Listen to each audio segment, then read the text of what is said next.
I'm going to press record. Okay. And it's going. Okay. I am just going to start with, I'm going to go right through the list. So I know I said I wasn't going to share, but here's, can you guys see that instead of me? The list of what they say we need to go over. So a lot of it seems repetitive because it is an annual training. So those of you that have been here for several years, it is repetitive. We will start with enrollment forms. So yesterday, Ellie and I both attended the Washington USDA training. There are a few changes, I suppose, to that, and some of them, obviously, I will address to this level of management.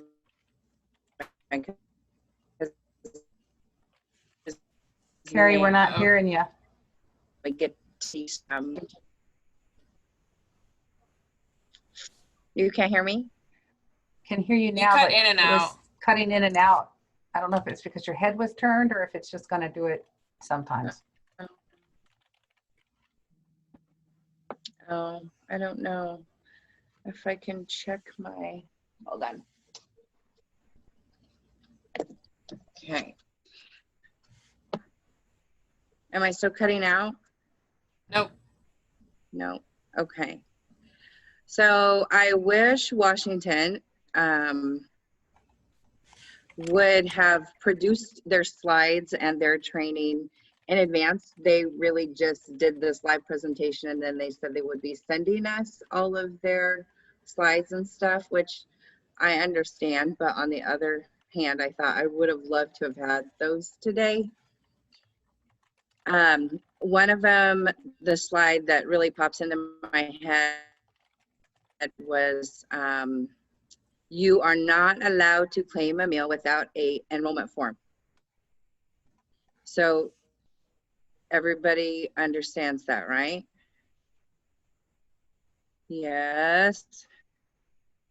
Use your little reactions in the bottom to put on your screen that you're giving me a thumbs up.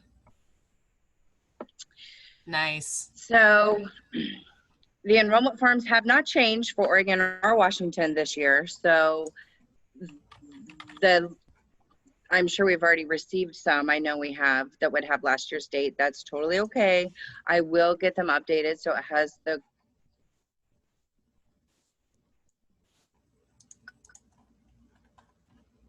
has changed, but the importance of them meals is very important. So enrollment forms. So you need to share that with the FHAs or FHA types, whoever's receiving those forms. Some of you will, so this year obviously will be different. We probably won't have big open house prior to class starting, where normally we would get those. It's very important that they're filled out correctly. It's very important. So I want to say this like super loud. The parent or guardian is supposed to fill it out, okay? Not the FHA pre-filling out the entire classroom and having the parent sign it. Like, that's awesome for us and the parent, but it says specifically on the form, parent or guardian must fill out.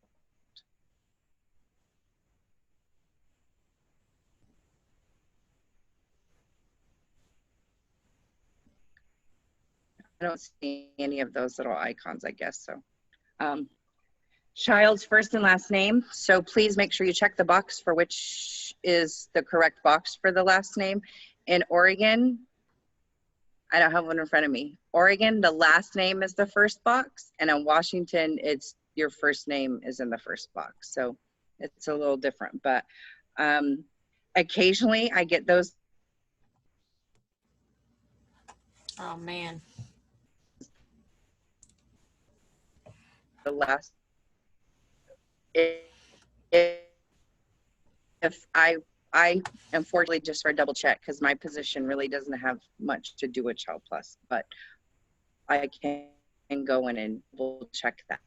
But if a reviewer came, they won't use Child Plus. So we need to keep that in mind. So child's first and last name, days normally they're in care. So there's normally in care. Are they in the afternoon? Is it they will be receiving? If it's duration, it would be breakfast, lunch, and a snack. If it's an AM, it would be breakfast and lunch. And if it's a PM, it would be lunch and snack.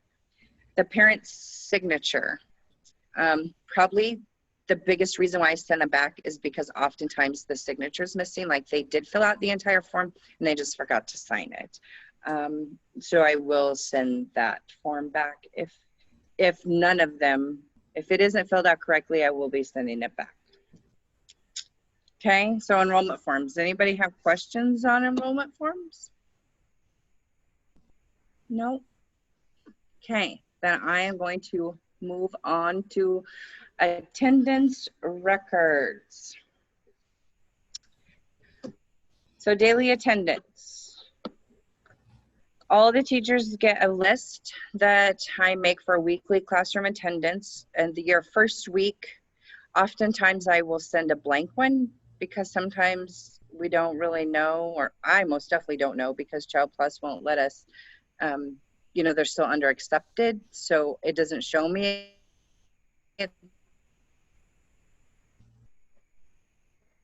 kiddos in a specific class until you guys blank one. I understand that it may not look super clear. They may not really in alphabetical order that first week, and for that, that's okay. But after that, they most definitely need to be last name first in alphabetical order. On the attendance sheet, it is important that you mark if they are present or absent. If they arrive late, you would need like a T for tardy, I think is how I have it on the sheet, or L for left early. If you just write in 9 o'clock, I'm not, and you forgot to circle all of it that day, or I really can't decipher if they got there at 9 or left at 9. So I wouldn't know if they really should have gotten breakfast or should have received lunch. So it's very important that you put tardy or left early. And I just want to remind you guys, I know it's frustrating with everyone requiring all these things, and it's a lot. I know it's a lot. USDA at this moment doesn't allow us to use Child Plus for any kind of confirmation or anything like that. So when I get your sheet, I really am only, for our own organization's benefits, I am double checking it with Child Plus, just to ensure that, you know, we really are staying accurate and doing it correctly. But the state would not, like if you've sent in a week and for some crazy reason forgot to fill it out at all, I could not pull the report from Child Plus and say, oh, well, look, I really should be able to claim 50 breakfasts and 50 lunches. So it is really important that we do the paper sheet. We have talked in the past about doing like the scanning for breakfast and lunch, which if Child Plus would record it by the 2nd or whatever, I think the state said they would accept that, but childcare still requires a paper attendance. So either way we go, if we do that, it would just be an added, sort of an added step. So it doesn't look like anytime soon we're getting rid of the paper sheet. So if we could just really work on it being accurate would be fantastic. And that is how I am getting my meal counts to be able to turn into USDA, is by sort of my little joke, is counting the circles. As you guys know, you have to count them and write them down. So you're just as familiar with the circles as I am. I do think it's a benefit for you guys. I'm assuming whoever it is, I do notice on Child Plus, sometimes it's the teachers, sometimes it's the FHA who's putting the information in, because Child Plus records like who went in there last and did something. I have learned to try to remember to look at that little stamp of who it was, but lots of times I know I would just be emailing the teachers saying, you know, this day said you had 18 there, but I only have 8 circles. Can you tell me what, you know, and then lots of times they respond and, oh, that wasn't me who entered it. So I'm not sure what double check we want to do there. I'm assuming ultimately it's the center coordinator's responsibility to ensure those things are done accurately and turned in weekly. But it's super easy for you to check. Once you've counted your circles at the bottom and you wrote in your number, you can look on Child Plus, because that's what I do. I literally open up each classroom and go, country club said they had 15 there, but 17 is written at the bottom. So that's just a way for you guys, when you're entering it, that sort of first double check sort of already could have taken place.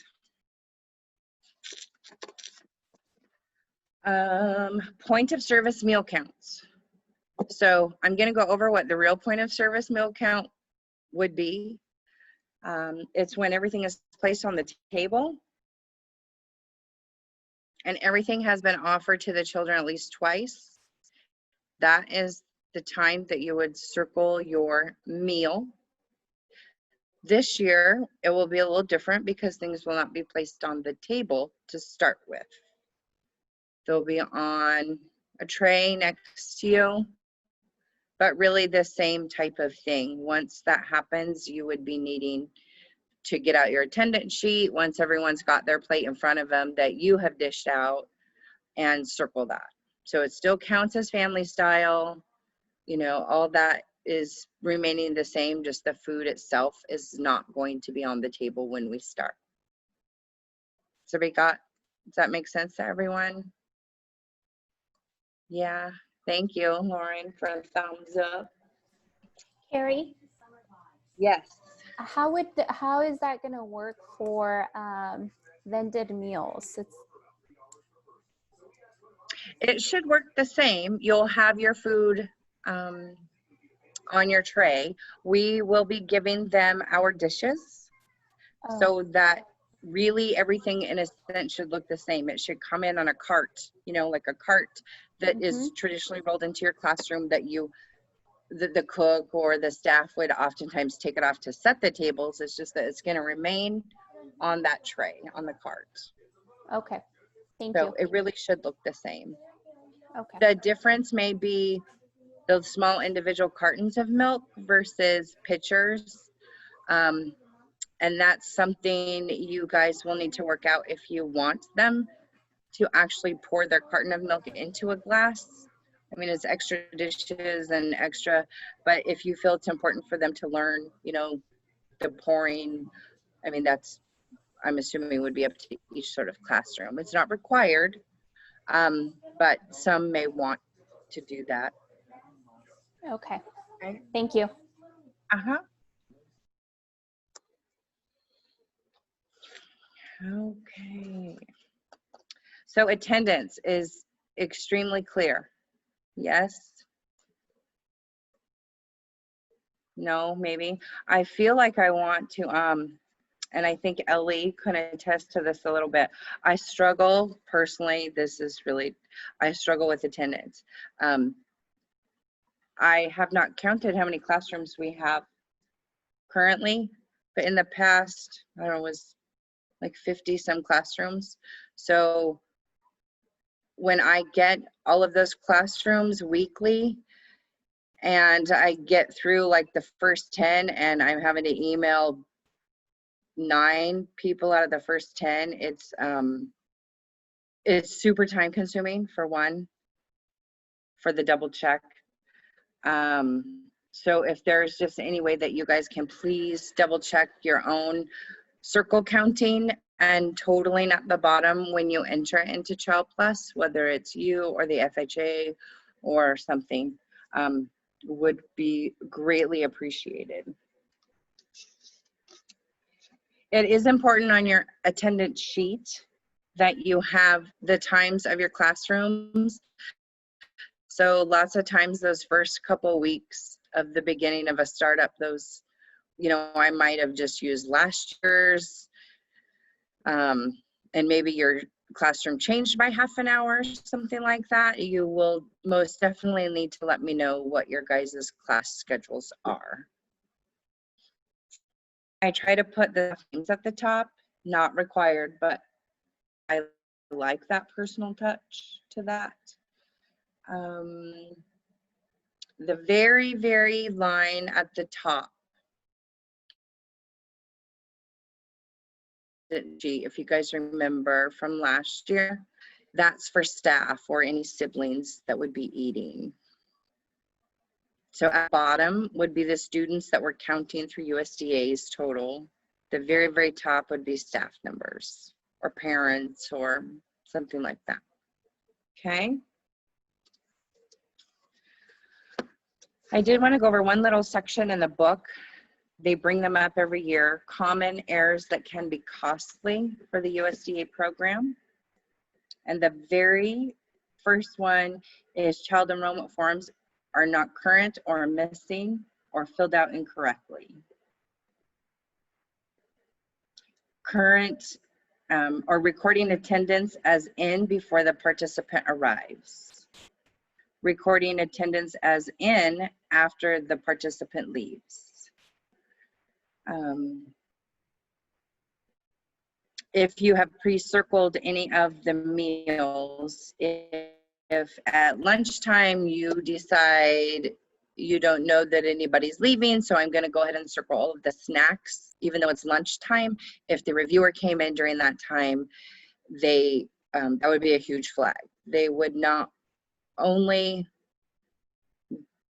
disallow that, but they are able to go back 3 years. So if they feel some of our mistakes are habits, they really can go back 3 years and we would have to pay back. Not another one on their list is not properly recording point of service meal count.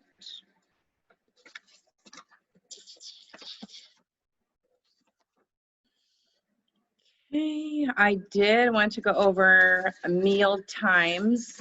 It does speak to them being during traditional meal times. So breakfast would be, it says it shall not begin after 9. Lunch is between 11 and 1:30. Snack should be timed between regularly scheduled meals to allow hunger to develop. So there's no specific time on the snack. But the big one is we couldn't have breakfast at 9:15. And we could not have lunch at 10:45. Okay. If there's something a little bit, if we're staggering class times, which we did last year at Petersburg, one started at 8, and I can't remember, one started at like 9:30. We are able to get approvals for different time frames.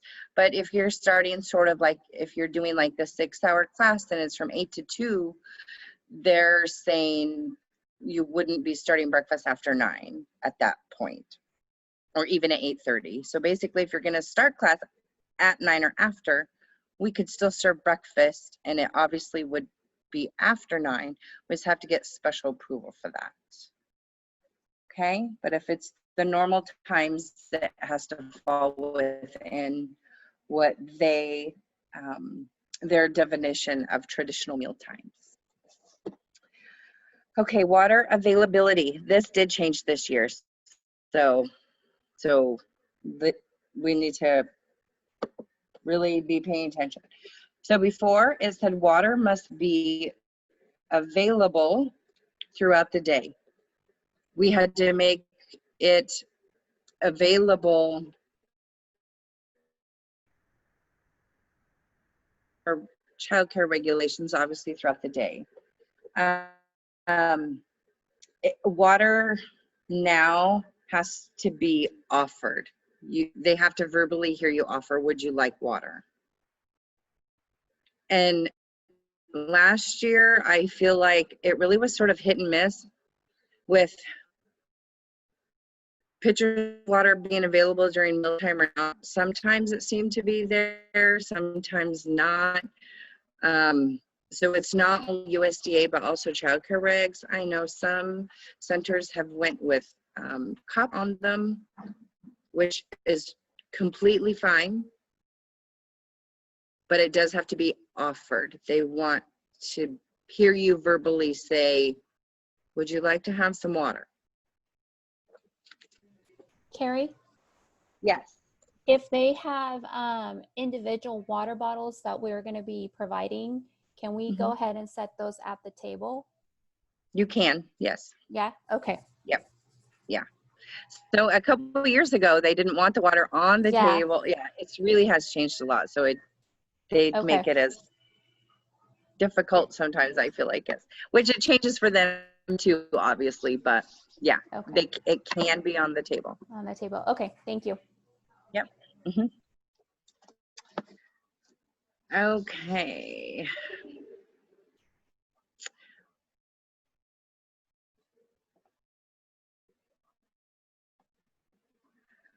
So meal service requirements. I'm going to go over the meal pattern. And I hope you guys are able to see it. I did a very small visual. Oftentimes I have staff that's eating with the kiddos say, I'm not sure that we're getting enough. So I just wanted, every year I've thought, how can I do a visual to where people can really understand? And I still, just because this is over Zoom, it's probably still not super visual. But I did like the tuna. So this is going to roll into a couple things. The menus. I really want to talk with the cooks about them changing the menus. If they're changing the menus, it must be approved by Ellie or I first.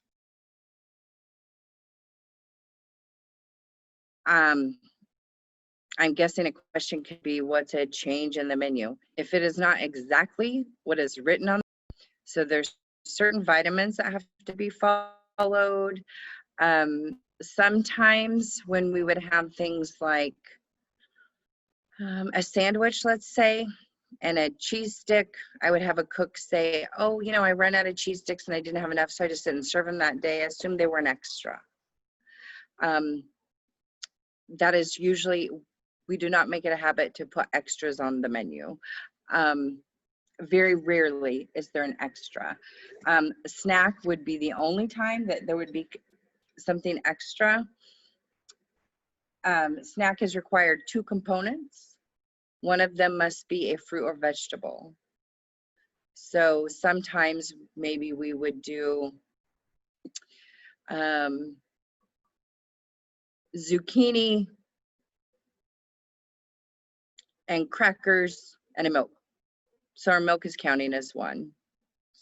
In those situations, you may have an extra, but in the breakfast and lunch, there's usually not an extra. So I wanted to show you guys this. This was a full piece of white because I wanted to use something that you guys were maybe familiar with personally. This is Fran's, you know, the Fran's, what they call the big bread or whatever, the red. It's got red writing or red on it with blue writing. A serving size for our kids is 1 ounce, which is a half of the piece of bread. So if I'm going to make a half a piece of bread into a sandwich, I get a quarter of a sandwich, right? However, here's what we run into. I need 1.5 ounces of protein on my sandwich. So I use tuna because that was easier than lunch meat, I felt like. And I'm going to try to put my 1.5 ounce on my quarter of the sandwich.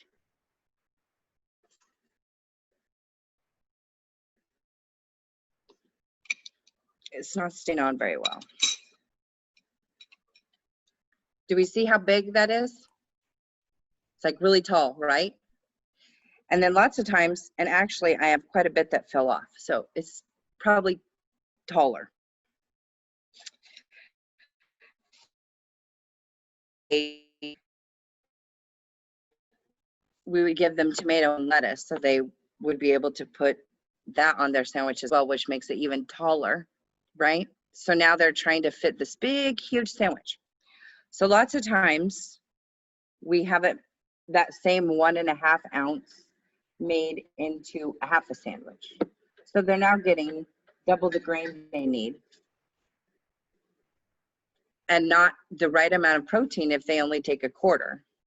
So lots of times we would put a cheese stick with that to make up the 1.5. Does that make sense? Okay. And I also wanted to show you, lunchtime is 1/4 cup of fruit and 1/4 cup of vegetables. So this is just a little measuring cup I had, and it's 1/4 cup.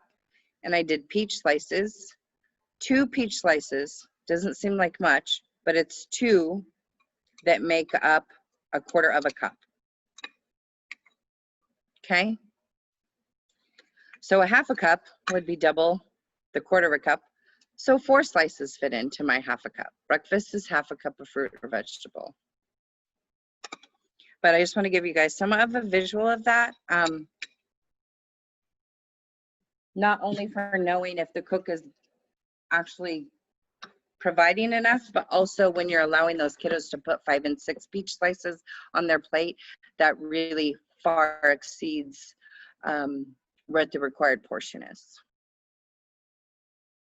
Okay.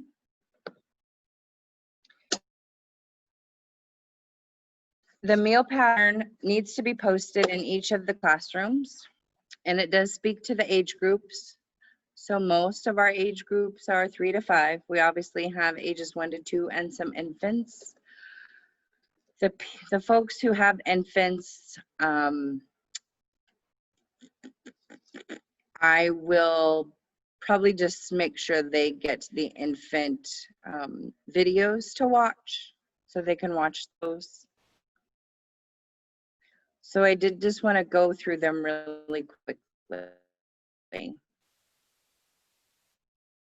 Fluid milk for breakfast is 6 ounces or 3/4 cup. That would be the same amount for lunch. So 6 fluid ounces. So if we're using 6 ounce cup and we're having the kids fill it up half, then they're getting half the serving. So you would need to make sure you say only fill it up half, but you would be able to get 2 glasses of that.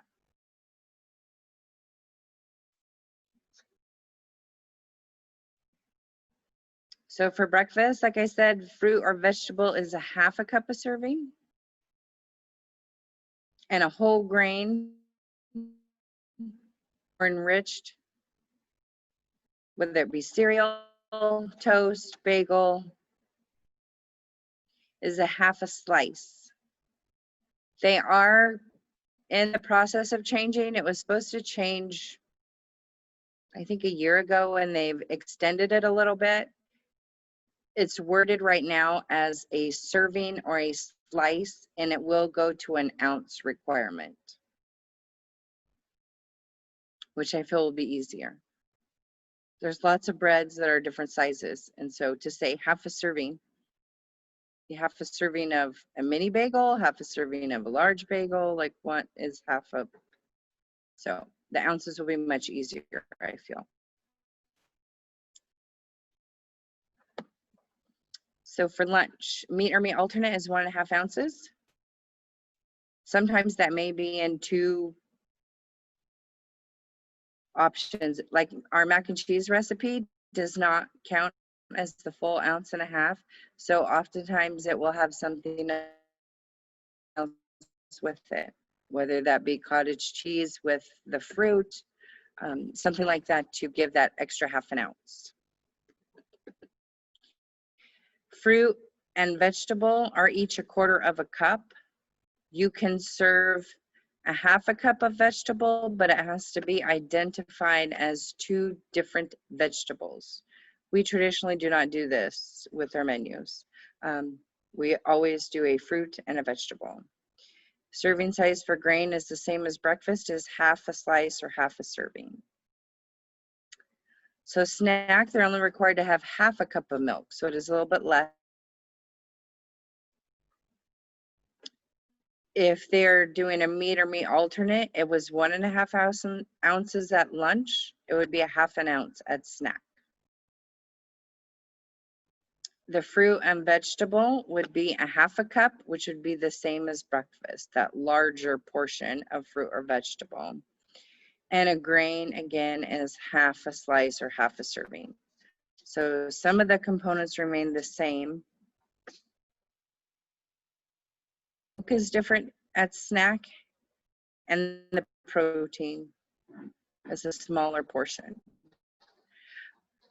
Last year, they did make it an option to allow serving of protein for breakfast in place of a grain up to 3 times a week.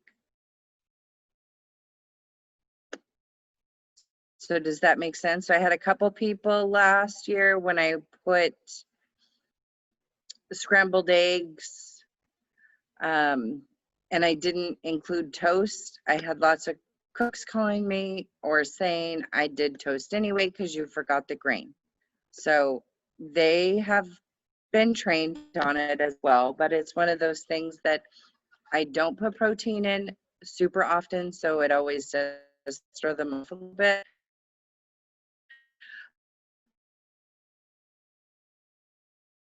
So you guys are aware too that protein can be replaced for the grain for breakfast.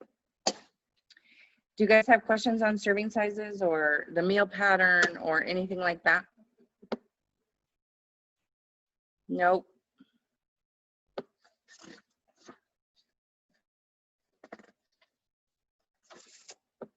Okay. And I do want to go over the grains.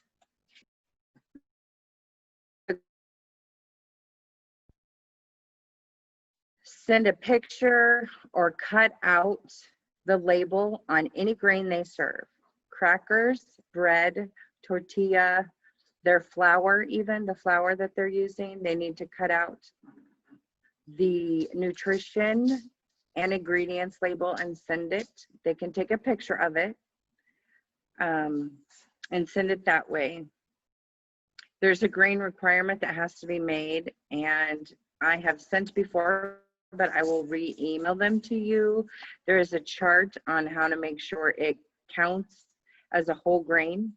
Our age group is required to serve a whole grain 1 time a day. I'm sorry. So 1 serving of our grain has to be whole grain at least once a day.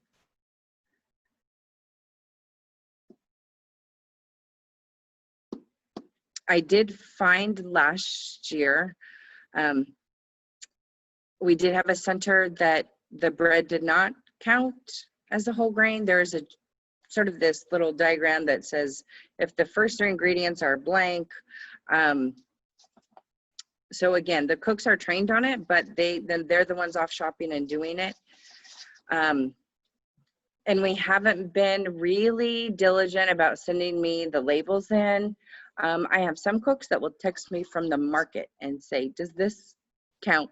Which is completely fine. I would much rather them do that and know than to purchase something that doesn't count. Any other grains that we serve must be enriched. So the first ingredient must say enriched if we're using it as the enriched grain, not the whole grain. So that one's easy. If it doesn't say enriched on the very first line, that's crackers, cereal, any bread, tortilla, any of that.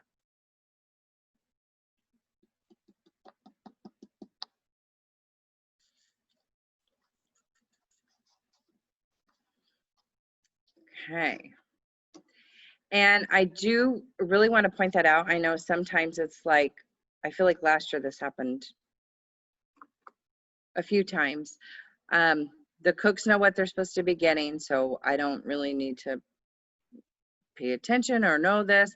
However, if it's the day that they're supposed to go to the market and they call in sick, so now you're running to the store, you really need to know what it is, brand, everything like that that they're buying.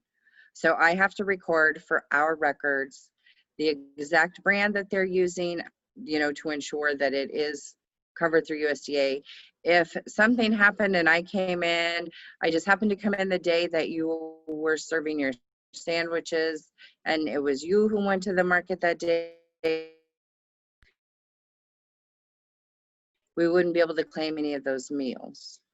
So it kind of does matter. I try to fulfill the whole grain requirement at breakfast because lots of the cereals we use are the whole grain, but we don't serve cereal 5 days a week. So I can't always fit it in that, but I try to. They would also need to be saving labels, pictures, saving the actual label on yogurts. There's a sugar requirement on yogurt, sugar requirement on cereal, along with a grain requirement. And I will say yesterday's training, they spoke to centers going online and pulling off Fran's 100% whole wheat bread. That's what we use. So they just went online and pulled it off the manufacturer's website. And Washington, specifically USDA, said they absolutely will not accept that. Though lots of times those aren't updated, not always the correct information, even though it may be on the Fran's website from Fran's, it's still not accurate often. And they want the actual label, photocopy of the label, picture of the label, instead of the sheets from the internet. Okay.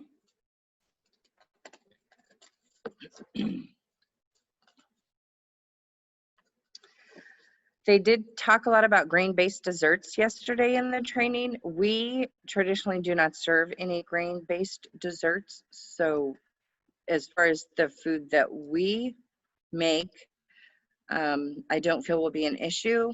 I don't know if I might need to get together with the Hood River group that is doing the vended meals. I know one year when we did vended meals in Carson, we had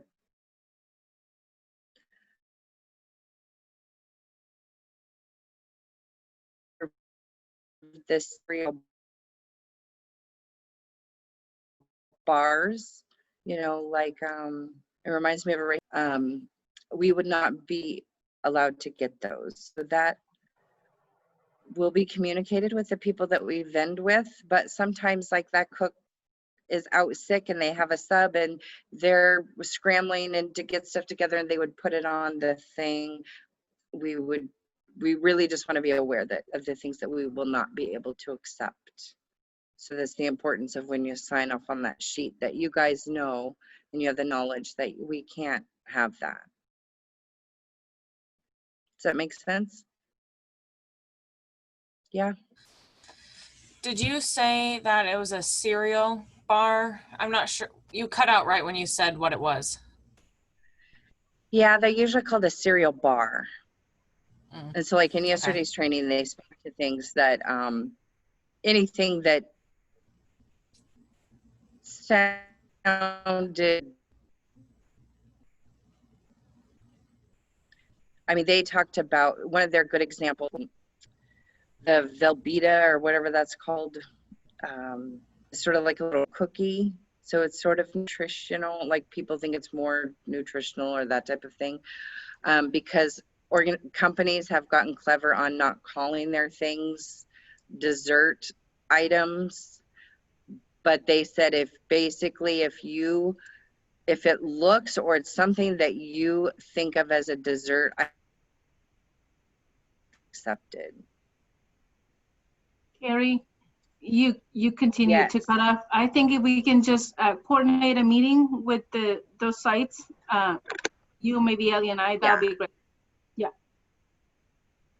Yeah, I thought we would need to do that. So Thank you. Yes.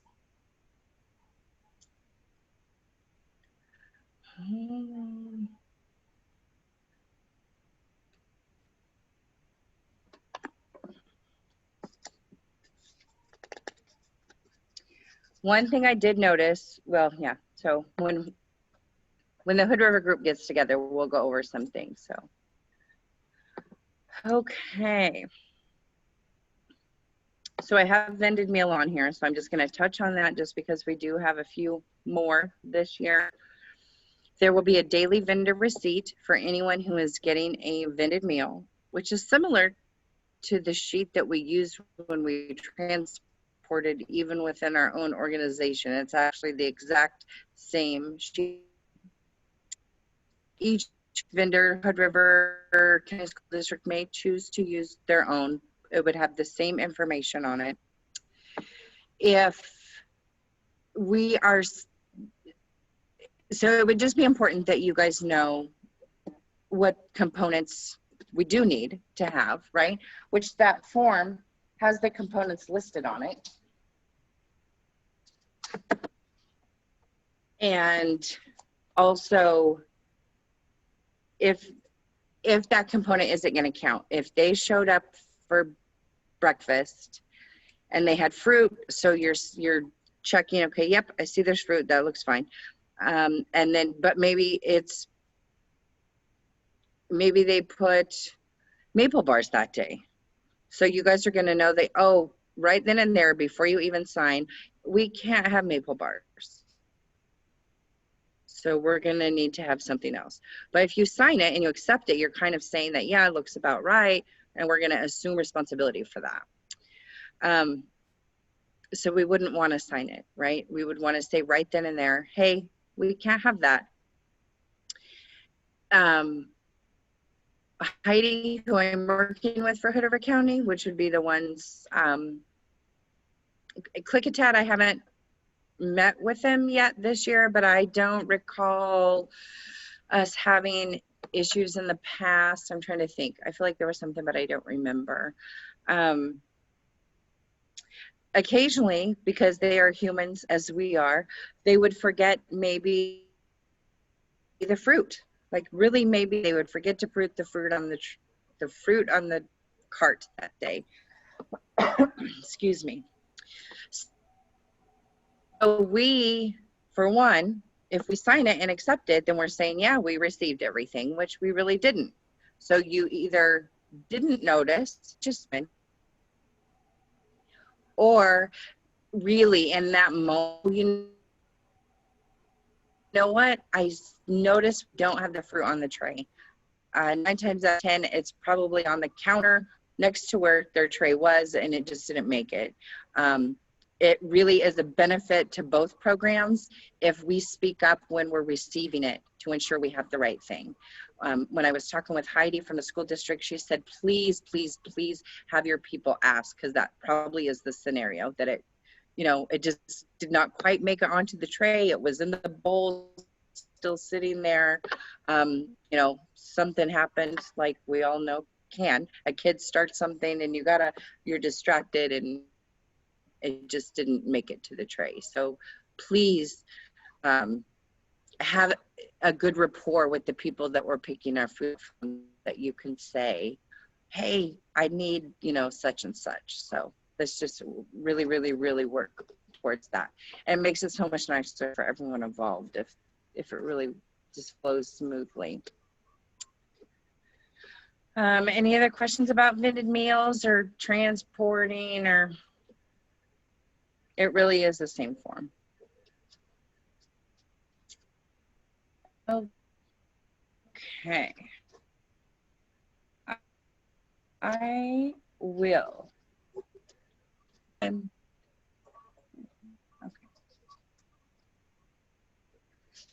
So I do need to, seems a little ironic, I have to go over training requirements. So I'm letting you all know that annually we have to fulfill our training requirements through USDA, which is what we're doing right now. But I can now say that we covered it because I put on my list. And I do want to say, so it is my understanding that it's up to you guys this year to ensure that your staff is trained for USDA. I have put together some video links that I am trying to really narrow down to who has to take what. There's this big long list of several hours. Not all of it pertains to site stuff. Some of it pertains to fiscal, some of it pertains to just Ellie and I, some to just Velvet. So I'm really trying to get it broke down to if it's teacher, you know, people in the classroom, teachers, teachers' aides. I will say in yesterday's training through Washington, they did speak to who, if there are any CACFP duties done at all by a new staff member, it does say before they can do any of those duties, they must be trained. So it's not a new person starting in January and they're in there for 2 weeks and then we go, oh yeah, we need to train them. That, I'm not sure the verbiage for Oregon, but Washington said before. Okay, so it need to be done before they're actually sitting at the table.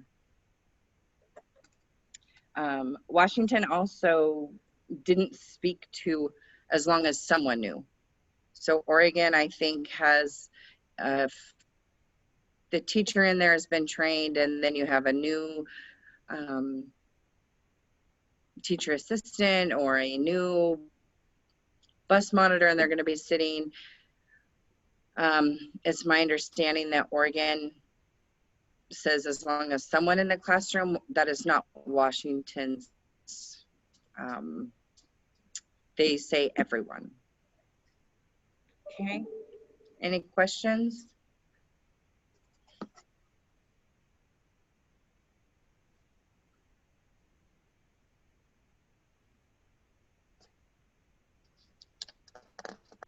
No questions?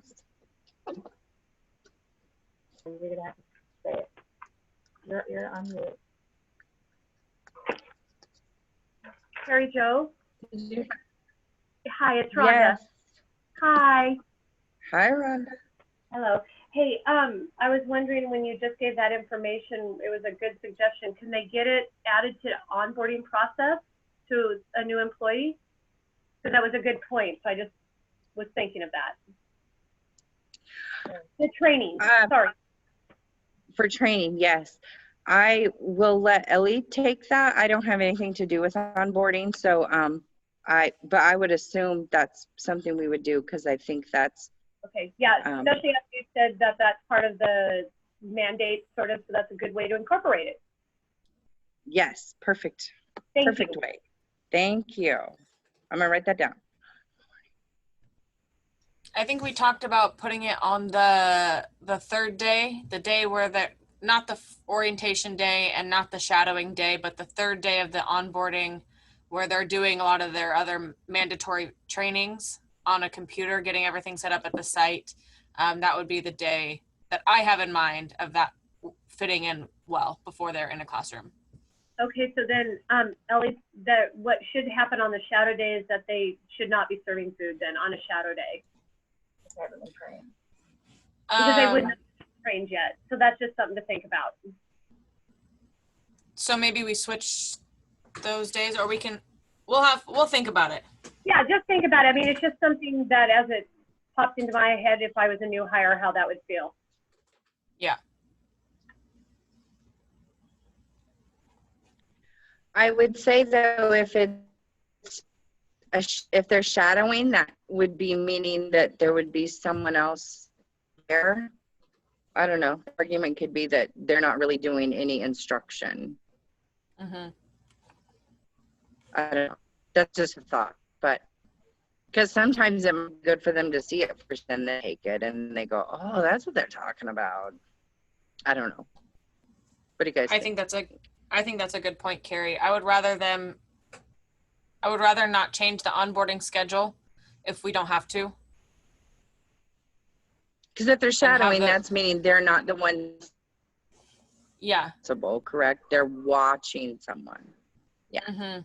I think that's okay. Yeah. And, you know, we might, because the onboarding thing will be sort of new, right, this year? Yeah, we got kind of an idea of how it worked towards the end of last year.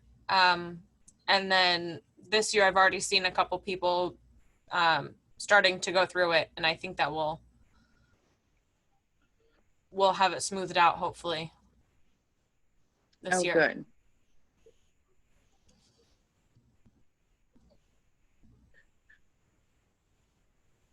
I'm trying to get my internet better, but I don't know if it's working. So I hope I don't lose anyone. I'm gonna try this. Are you guys still there with me? Yes. Okay. Hopefully this is better. We'll see. We'll see. Okay. I will go over observations. This year observations, if I understood it correctly, will be a little bit different. Before it was required to do 3, this year's required 2, but I don't know, when I was just reading, I can't remember all the dates. So obviously last year, I will not, more than 6 months is not supposed to be able to lapse, but obviously we have been out for longer than that. So they obviously have said that that one is okay to, you know, it will be more than 6 months. They might look a little bit different this year. They say only one has to be unannounced. I've always done them unannounced, so it doesn't make sense to have it not be unannounced, I feel like. So I've just always done it that way, unannounced.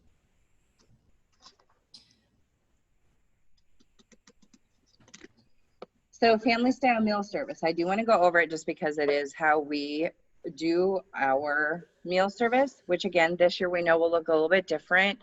And I'm not sure that there's any exact right or wrong ways of doing it. I'm a little concerned and leery, I think. So family style meal service is normally when we place every component on the table and it is offered to the children. So my understanding, when the food is still in the cart, you're still offering and asking. We're not cafeteria style pre-plating. Everyone's plate is going to look exactly the same. So I just want you guys to understand that, okay? It probably will seem like it takes longer, but it's my understanding we're having smaller class sizes in the beginning. So hopefully that kind of counteracts how long it takes. So wait, Carrie, can you clarify that? You said we're not pre-serving their plates, like we ask each kid, you want this, do you want that? Okay. that is my understanding. Yeah. Okay. Yes. Yep. We want one person touching the serving utensils. Yeah. And that person doesn't necessarily have to be a teacher, right? Like if the cook, she can help with that part of it, right? For sure. Okay. Okay. Yep. Thank you. I'm envisioning it with all the children already sitting at the table, like you already would be for the meal, and then going around the table asking if they would like a serving. So here's, I guess, when I'm trying to like really picture it. So 10 kiddos in a classroom to start, correct? Yes. Will you be sitting at one table or 2? Some of the classrooms may have 2. So the cart that comes in the classroom, which most of them have a cart that comes in with the cook, it's just the cook has always put the stuff on the tables. I guess my question would be, will they need more than one cart? Will they need a cart for each table? Like, how will that, like, I don't know if they really want to think might about be what able that's to- going to look like. They might be able to set the tables, because if they're getting still 2 bowls of peaches, one for each table, whoever is the adult at the table, if they set up the tables to where both adults can reach the cart, Okay. that might work. Yeah, there just might need to be some creative thinking and Yeah. planning for you guys in each of the Mhm. classrooms of that.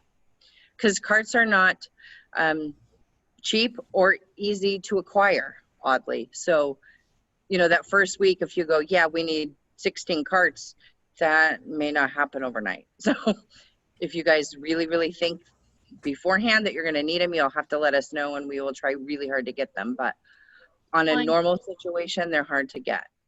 We have a few extra too, because now that Mid Valley won't need the cart, so just FYI, if people need them, Country Club has like 3, so. Okay, perfect. Yeah. out there, yeah.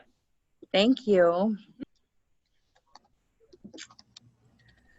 Ellie, were we still trying to keep like the cooks and everybody out of the classrooms when kids are there? Just because of the stable groups, like in the summer, the cooks brought stuff Yeah. in while the kids were outside, so they weren't in the room with the kids. I think that is best case scenario. They can bring it to the door, and the teacher can come to the door and pull it into the classroom. It might Okay. be different if there's only one cook for one classroom. I don't know that Belmont might be the only one. You'll have But then, that like in- younger classroom too, though, Lauren.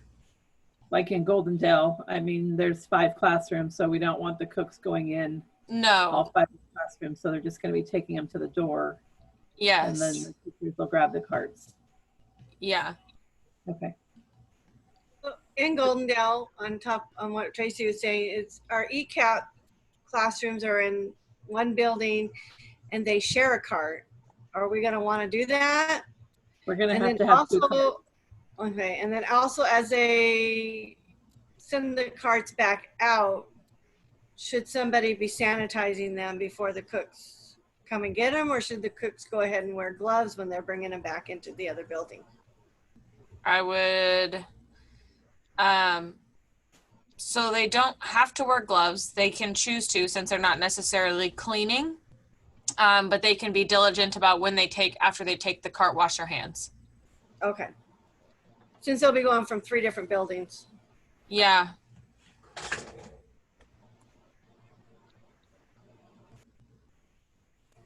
So we So- may need some carts. We'll have to count next week and see, Carrie Jo. Okay, yeah, let us know. So I just want to throw this out there because I'm not sure that I completely understand. So is it worded that the cooks are not allowed in the classroom during COVID? It's not specifically the cooks aren't allowed in the classrooms. It's that they need to keep stable groups. So they want to limit the amount of new people to each classroom, and they want to limit the amount of people going from classroom to classroom. So my question is, because my brain always thinks this way, unfortunately, Lauren asked the question if cooks could help do that. So it made it sound like the cook could come into the classroom and do it. My other point to that sounds really awful. The cook just prepared all the food that's coming into your classroom. So I would think their whatever is present on the food that just entered the classroom. So Yeah, they've already touched I mean, it. do what? Like they've already touched it is kind of what you're saying? Like, Yeah, like they Yeah. just prepared it, but you don't want the body that prepared. I'm just saying, we need to Very make it little, very clear. little, they don't feel like that it's spread via food. So that would be one of the reasons. It's spread via more likely be respiratory droplets. So a person coming into the room is more of a spread potential than someone who's prepared it. I would say that they'd want to make sure that the utensils hadn't been contaminated somehow. Does that make sense? Yes. I think that the stable group point that was made was something that I hadn't necessarily considered when we talked about the cooks helping in the classroom. And I think that the stable groups is going to override the cook helping. Hey, Elliot, though, like, can you just clarify, like, stable groups? Because, like, I understand Goldendale has, like, 5 classrooms. That's a much larger site. But, like, so Country Club, to start, we'll have the preschool class, and then eventually we're going to have the younger kids. But, like, is that considered a stable group? Like, just our one building? Because we're all in a shared bathroom. Like, we have so many shared spaces already. Each classroom is going to be a stable group. So your infants and toddlers will be a stable group, and then your classroom will be a stable group. And the shared spaces need to be sanitized and disinfected in between each stable group that uses it. Okay. Okay, thank you. Mm-hmm.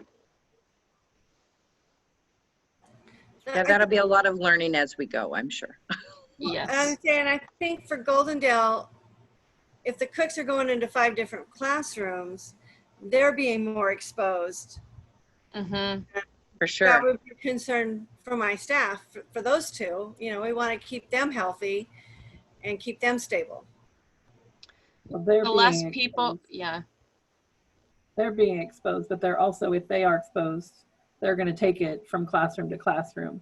Mm-hmm. So, and then, so the other point about that too is if we do have a confirmed case in a classroom, our goal is to only shut down the one classroom instead of the entire site because of one person who happened to go into all 3 classrooms that day. Does that make sense to everybody? Okay. Yeah. Okay. Okay, let me double check. So are they, well, I'm going to go ahead and go over the piece of civil rights. So my understanding is everybody's doing civil rights at a different time. Yeah. Yeah, let's do civil rights here and then we can talk about how we're going to get it to staff. Okay. So I'm just going to go over the key points of civil rights. I'm going to pull it to where I can read it.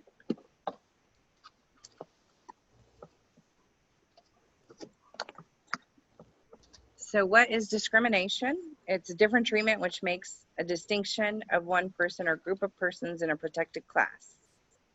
And this may be caused by intentional actions or lack of actions. So I do want to say this piece. Each center has their civil rights binder, right? We all know where it is. Make sure if you have new staff that they know where it is. Before, when I was included on the onboarding, I always very specifically told new staff to make sure that they either asked or located. So they were personally told about the importance of knowing where the civil rights binder is. So I know once new staff comes to you guys, you have every single component saying, give them this information, give them our information. And I get it, you guys have way more hats than we do as individual components, and I respect that. And the other reality is there's all these requirements that are now put onto you guys to pass to new staff.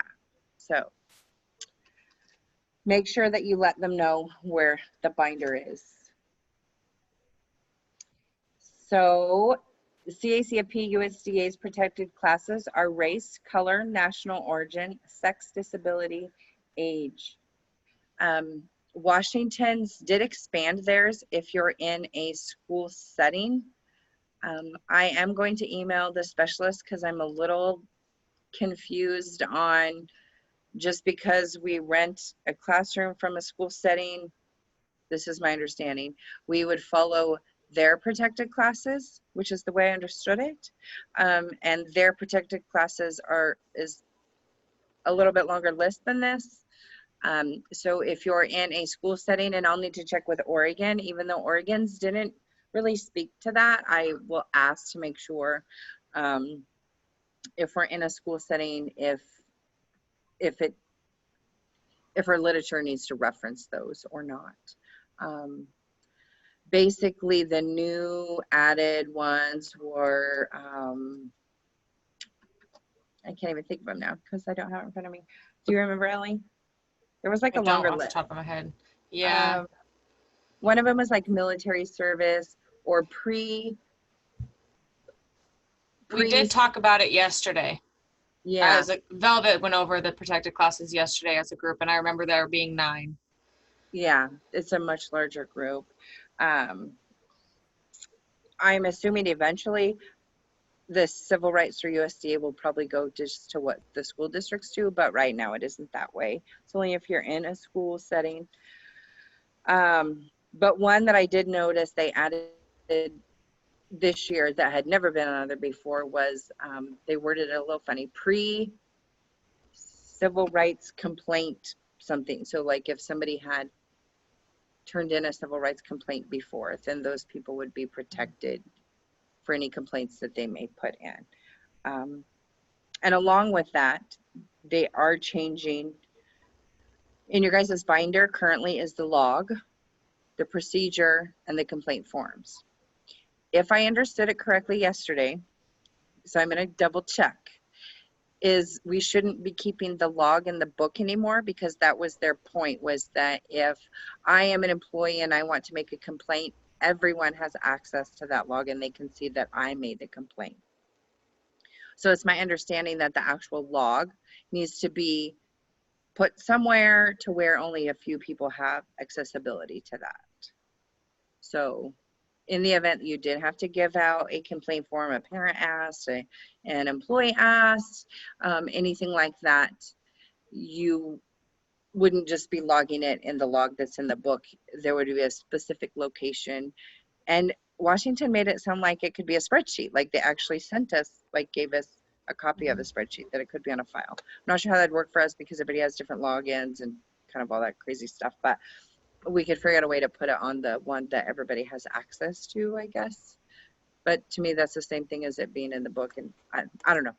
We'll have to, Ellie and I will kind of do some double checking and do some creative thinking on what that will look like.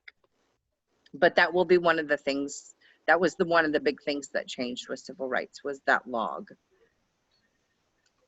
But we will let you guys all know. This content, if somebody has a complaint, if someone needs help filling it out, if someone needs language help, we need to do our best to help with either forms.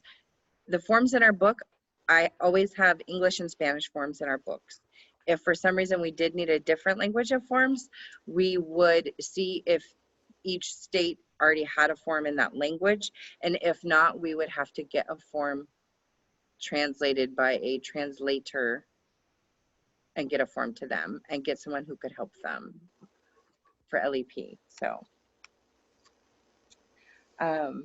some of the civil rights stuff is data collection that Ellie and I do on this end, and it doesn't really pertain to you guys.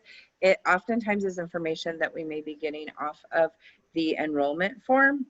Oregon does not list it on there, so I do get it off of Child Plus for ethnicity, but Washington's does have it on there.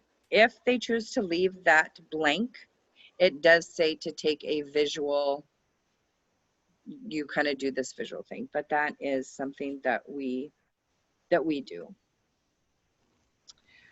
One thing, they've done this the past couple trainings that I've went to, they asked this question, it's true or false. So just think about it. The USDA non-discrimination statement never changes. Once you've got it, you never have to check it again. Is that true or false? You can type your answer into the chat box.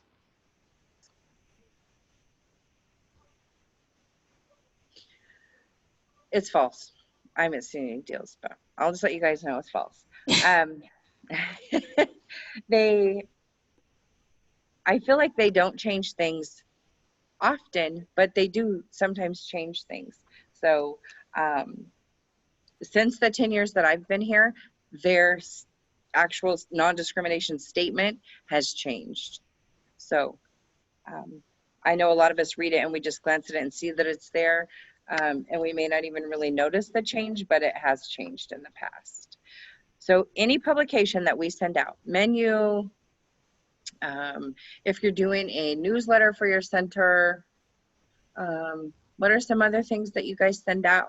Do you guys send out things to the families that speak to having breakfast, lunch, or snack? Monthly calendars, if you mention that they get meals, it would need to be on the bottom of that. Anything that mentions that they eat at all. If it is front and back of 8.5 by 11, it only has to be that little short statement that says Mid-Columbia Children's Council is an equal opportunity provider. If it's more than that, it's the long statement. And those are, I believe, on our intranet page, the short statement and the long statement. It can say this institution is an equal opportunity provider. I often change ours to say Mid-Columbia Children's Council is an equal opportunity provider, but it can be as simple as this institution.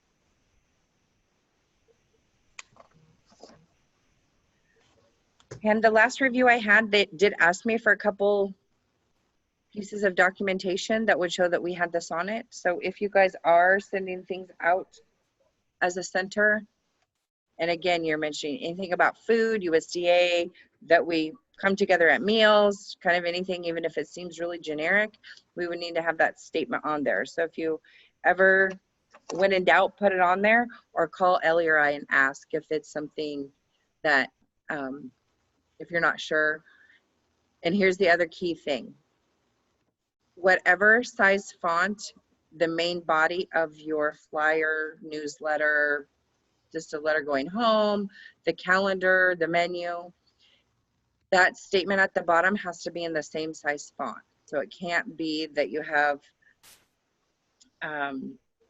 this menu and it's all in 14 and your little tiny, this institution is an equal opportunity provider, can't be in like 0.5 font.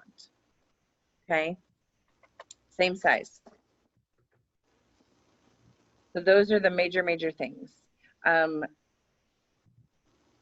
In the books, like I said, it did have the logs. It does have complaint forms. They differ from Oregon to Washington. They're very different. Someone who wants to make a complaint has 180 days. So they can be referencing something that happened a while back. We have 3 days to get it to each of our states. So I would get it to ODE for Oregon and OSPI for Washington. So you would have 3 days to get it to me. Well, less than 3 days because I still have to get it to them. A person can allege discrimination to be delayed in receiving benefits, denied benefits, treated differently, or disparate treatment. There are some, I suppose, examples. Delayed if we chose to, if somebody had a food allergy or something that made them qualify for the disability form for food, if we chose to serve them last every single time because it was easier, let's say even first, you know, maybe we serve, so this is total hypothetical because we don't do this. We don't serve peanut butter. But if we did, Johnny is super allergic, so we're gonna let him eat first every single day because we might have peanut butter. That way we just know he's safe, right? He just eats, he gets out of the way, he goes on, and then we serve everybody else. That could be a civil rights violation because we're treating him differently. We're keeping him safe, but there's other ways to keep him safe and make him look like part of the group. We could not serve peanut butter, right? So that's something very easy that we can do. Okay, does that make sense? And if we treated them different, you know, we would not want to use verbiage like, who can't eat peanut butter? Like, what kind of a weirdo can't have peanut butter? Like, it seems like, you know, funny or whatever. And I might do that with my kid who's 16 now because he's 16. But as a little kid, we wouldn't do that, especially not in a work environment. Hey, can you guys think of any situations that you've thought maybe you questioned yourself if we were doing things correctly or not correctly? Can you guys think of any examples?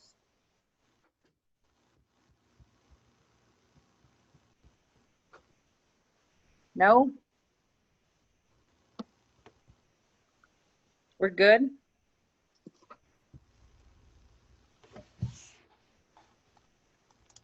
I have a question. Yes. Hi, Carrie. Hi, So, Rosie.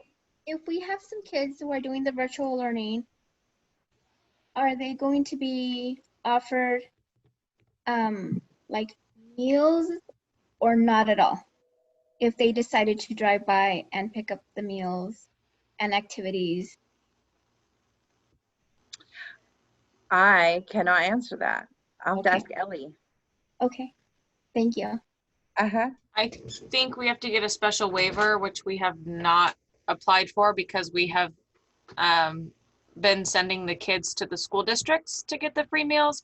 But now that USDA has taken away the ability to serve everybody, they don't have that option to just go to the school district and get meals. So we don't have anything in place to be able to do that at this current time. But if that's something that you guys think that your families would benefit from, it's something we can look into. Well, I personally feel like, sorry, button in here. I feel like that it's important that people that are getting virtual services have the same benefits from the program as folks that are going to class. So we probably should look into it because that's part of Head Start.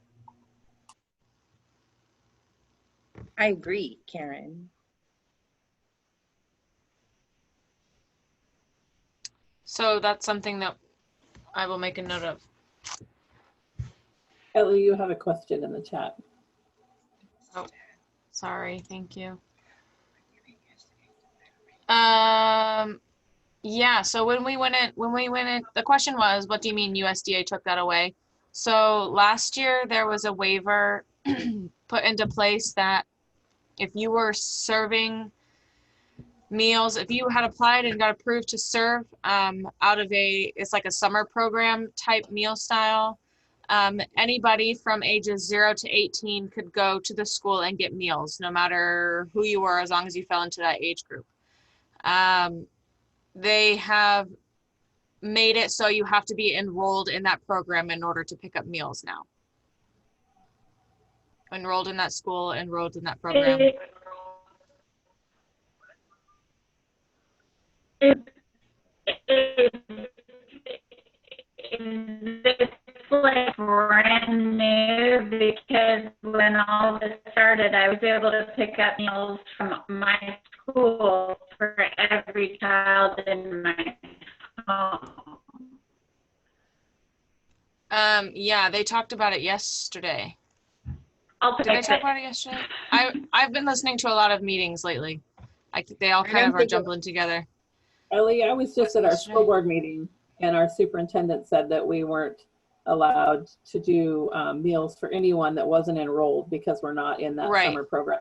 It's the regular school year. And maybe I read it in a memo. I'm not exactly sure where I remember, like where exactly it came from, but I know that they talked about it, that you have to be enrolled in the program in order to get meals from schools. Yes, and we have never done the summer program, so we are not. Yeah, we could not do that. I don't know if now with school starting differently, so just as we keep receiving information, which sometimes feels like daily, something different, something's changed, new guidance, new that kind of stuff. It could very well be that Oregon says, we understand you're only serving half the children in the classroom, and they may do a waiver for us to still cook for the full amount, and you know, they could maybe pick it up. I mean, I feel like we could ask for sure. Well, they are enrolled in the program if they're in virtual services, so they meet the requirement without a waiver. But the waiver would be the point of meal service. It doesn't qualify as family style, and that's what we're listed as. So schools can give out meals to folks that are enrolled. Yes. So they're not family style. Even if they do virtual, right? There's actually, we received an email because I have kids, and they sent out an email saying that breakfast and lunch will be free for every child in Hood River School District, but they have to be enrolled in their school, and they also have to fill out a reduced or free lunch application for them to be counted for that free lunch. Does that make sense? Yeah. The school district is different than our age group. They have different requirements and different specifications. Because we are listed as Head Start, we are required to serve family style. And but we're not serving family style now. We are not, but it's still on site. It's not remotely. Yeah, I think it's really important that we ask the question, because if we aren't able to charge USDA, we'll still have to, I feel like the regulations for Head Start would require us to provide it. So it would be important for us to make sure that we can get payment for it. Yes. Yeah, I will definitely check into that, Ellie and I think, because that, I mean, I feel like that's a fantastic point. That. Yeah, and I think we can just reach out to our specialists and see when they are, or what they would, how we would go about doing that. For sure. Thank you, Rosie, for the question. Okay, what do we got for time? So like 15 minutes. I do want to go over a few requirements that you guys, I want you to know of, that not only for you guys, but what your cooks, anyone who's going to be doing purchasing for maybe group socials or something like that. So I feel like every year we kind of struggle with this. Here's how it should work. Food purchase form. It's a list. It would be your shopping list. It would be your grocery list. You're filling this out to say, I need to go buy crackers, milk, some fruit, whatever it is. Maybe it's a very long grocery list. Then we have a purchase order, which has a number. These numbers are given to specific numbers are given to each center. These would be accompanied by this food purchase form. Only the gray areas in this. So here's a key point. Gray areas on the purchase order. The date, who, where'd you go? Safeway, Fred Meyer, Cash and Carry. What center is it? Usually I know because the number lets me know who, but it's always good for you guys to write it down.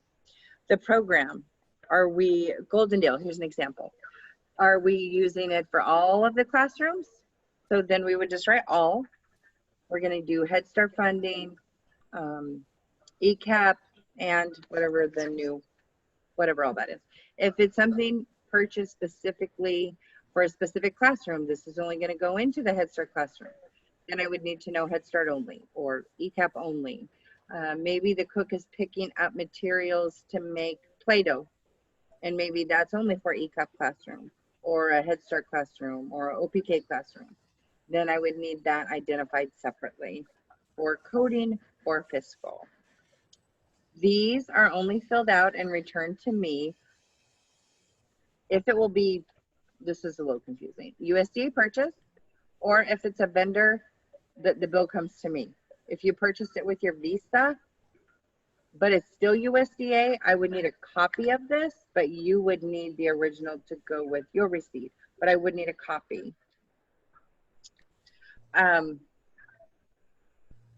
Does that make sense? Yes, no?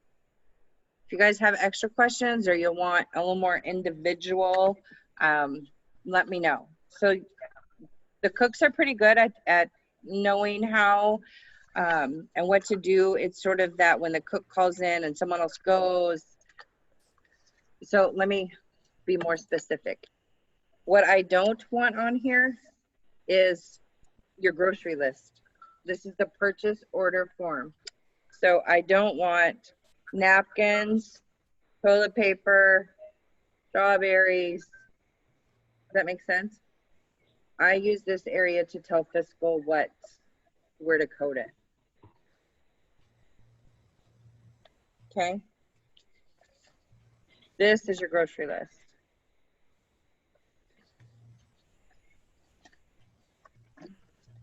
Okay. I will email you guys all. None of the forms have changed, but just so that you have new ones, if you want to make a new master or something, or I can, obviously ones that are for the cooks, I will email to the cooks specifically.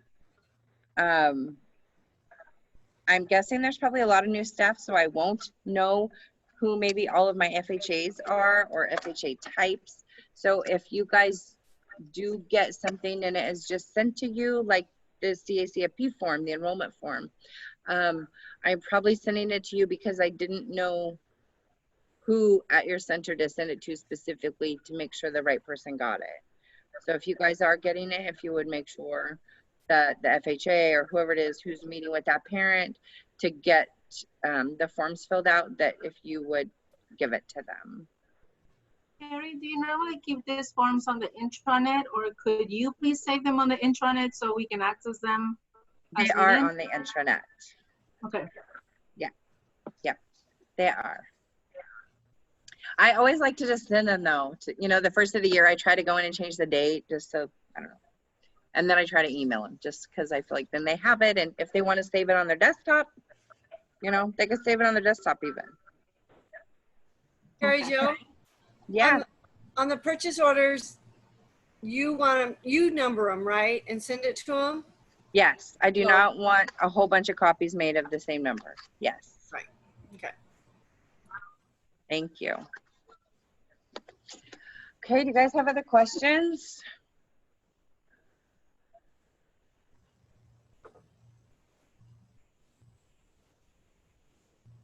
No questions?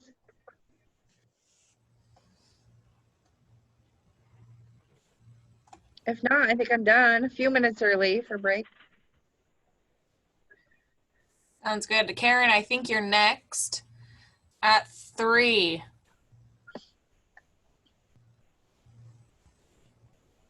Okay, guys. Yes, I'm next, and I probably need to be host, unless you're going to be here, Ellie, because Damaris is really going to want to be the host in the end. Okay, I made you the host. Now. Yeah. That was fast. So we'll start at 3. Oh, no, wait a minute. I have like, how are you guys feeling? Do you want the full 20 minutes or do you want to start back in 15? 5.